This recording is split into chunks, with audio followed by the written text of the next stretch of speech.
आज की इस खास बुलेटिन में हम आपके लिए मिडल ईस्ट से जुड़ी 5 बड़ी और अहम खबरें लेकर आए हैं। पहली खबर इजराइल और भारत के बीच संभावित बड़े राजनीतिक गठबंधन और प्रधानमंत्री मोदी के प्रस्तावित इजराइल दौरे से जुड़ी है। दूसरी खबर रमदान के दौरान अल अक्सा मस्जिद में अवैध जो इजरायली सेटलर्स हैं उनके घुसने की एक घुसपैठ सामने आई है। और तीसरी खबर वेस्ट बैंक में रमदान के बीच बड़ी संख्या में फिलिस्तीनियों की गिरफ्तारी से जुड़ी है। चौथी खबर अमेरिका की चेतावनी है जिसमें कहा गया है कि ईरान एक हफ्ते में बम बनाने लायक सामग्री तैयार कर सकता है। और पांचवी खबर ईरान की सैन्य तैयारी और अमेरिका के साथ बढ़ते टकराव के माहौल से जुड़ी है। तो इन सभी खबरों की पूरी तस्वीर जानने के लिए बने रहिए हमारे साथ। मेरा नाम है मोहम्मद उज़ैर और आप देख रहे हैं उज़ैर की आवाज़।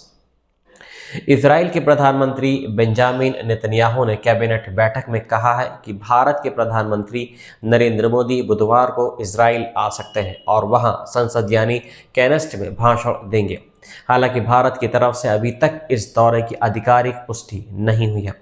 नेतन्याहू ने कहा है कि इजराइल मिडल ईस्ट के अंदर और उसके आसपास एक नया गठबंधन तंत्र बनाना चाहता है जिसे उन्होंने एक तरह का हेक्सान ऑफ अलायंसेस कहा, यानी कई देशों का ऐसा समूह जो एक जैसे खतरों और लक्ष्यों को समझे और मिलकर काम करे। उन्होंने कहा कि इस प्रस्तावित गठबंधन में भारत, ग्रीस, ग्रीक, साइप्रस प्रशासन और कुछ अरब, अफ्रीकी और एशियाई देश शामिल हो सकते हैं। उनका कहना है कि इसका मकसद इन कट्टर धड़ों के मुकाबले एक मजबूत धुरी बनाना है जिन्हें उन्होंने रेडिकल शिया और रेडिकल सुन्नी एक्सिस बताया और दावा किया कि शिया धुरी को इजराइल पहले ही काफ़ी कमज़ोर कर चुका है। नेतन्याहू के मुताबिक मोदी का ये संभावित दौरा दोनों देशों के रिश्तों को और गहरा करने के लिए अहम होगा और आर्थिक, राजनीतिक और सुरक्षा क्षेत्रों में सहयोग बढ़ाने पर बात होगी। खासकर हाईटेक इंडस्ट्री, आर्टिफिशियल इंटेलिजेंस और क्वांटम कंप्यूटिंग जैसे आधुनिक क्षेत्रों में साझेदारी मजबूत करने पर जोर दिया जाएगा। याद रहे कि नरेंद्र मोदी 2017 में प्रधानमंत्री बनने के बाद एक बार इजराइल का दौरा कर चुके हैं और उसके बाद 2018 में नेतन्याहू भी भारत आए थे। अब अगर ये नया दौरा होता है तो इसे बदलते क्षेत्रीय समीकरणों और नए रणनीतिक गठबंधनों की दिशा में एक बड़ा कदम माना जाएगा। वहीं दूसरी तरफ रमदान के 5वें दिन रविवार को दर्जनों अवैध इजरायली सेटलर्स ने कब्जे वाले पूर्वी यरूशलेम स्थित अल अक्सा मस्जिद के परिसर में घुसकर हंगामा किया। फिलिस्तीनी मीडिया के मुताबिक ये लोग इजरायली पुलिस की सुरक्षा में मस्जिद के आंगन में दाखिल हुए और और वहां तलमुदी रस्में और उकसाने वाले काम किए। आधिकारिक फिलिस्तीनी एजेंसी वफा ने कहा है कि यह कदम उन लगातार इजरायली उपायों का हिस्सा है जिनका मकसद मस्जिद और पूर्वी यरूशलेम की जनसंख्या का संतुलन बदलना है। स्थानीय फिलिस्तीनी निवासियों का कहना है कि ऐसे छापों के दौरान उन्हें अक्सर परेशान किया जाता है। नमाज पढ़ने वालों पर मेंटली और इमोशनली टॉर्चर होते हैं और मस्जिद में दाखिले पर सख्त पाबंदियां लगा दी जाती हैं। बताया गया है कि हर साल रमदान के महीने में इजराइल पूर्वी यरूशलेम और उसके आसपास सुरक्षा कड़ी कर देता है और फिलिस्तीनियों की अल अक्सा तक पहुंच लिमिटेड कर दी जाती है। इजरायली पुलिस ने पहली बार 2003 में इजरायली सेटलर्स को मस्जिद परिसर में प्रवेश की अनुमति दी थी, जबकि यरूशलेम के इस्लामिक वक्फ विभाग ने बार बार इन प्रवेशों को रोकने की मांग की है। अल अक्सा मस्जिद इस्लाम में मक्का और मदीना के बाद तीसरी सबसे पवित्र जगह मानी जाती है, जबकि यहूदी समुदाय इस इलाके को टेम्पल माउंट कहता है और दावा करता है कि प्राचीन समय में यहाँ उनके 2 मंदिर थे। फिलिस्तीनी पूर्वी यरूशलेम को अपने देश की राजधानी मानते हैं, जबकि इजराइल पूरे यरूशलेम को अपनी राजधानी बताता है, जिस वजह से ये इलाका लंबे समय से तनाव और टकराव का केंद्र बना हुआ है। इसके अलावा रमदान के पवित्र महीने की शुरुआत के बाद से कब्जे वाले वेस्ट बैंक में इजरायली सेना ने 100 से ज़्यादा फिलिस्तीनियों को हिरासत में लिया है। ये दावा फिलिस्तीनी कैदियों के अधिकारों के लिए काम करने वाले संगठन फिलिस्तीनी प्रिजनर्स सोसाइटी ने किया है। संगठन के बयान के मुताबिक 18 फरवरी से शुरू हुए रमदान के दौरान पूर्वी यरूशलेम समेत वेस्ट बैंक के कई इलाकों में से गिरफ्तारियां की गई हैं और हिरासत में लोगों को लिया गया है। इनमें बच्चे और महिलाएं सभी शामिल हैं।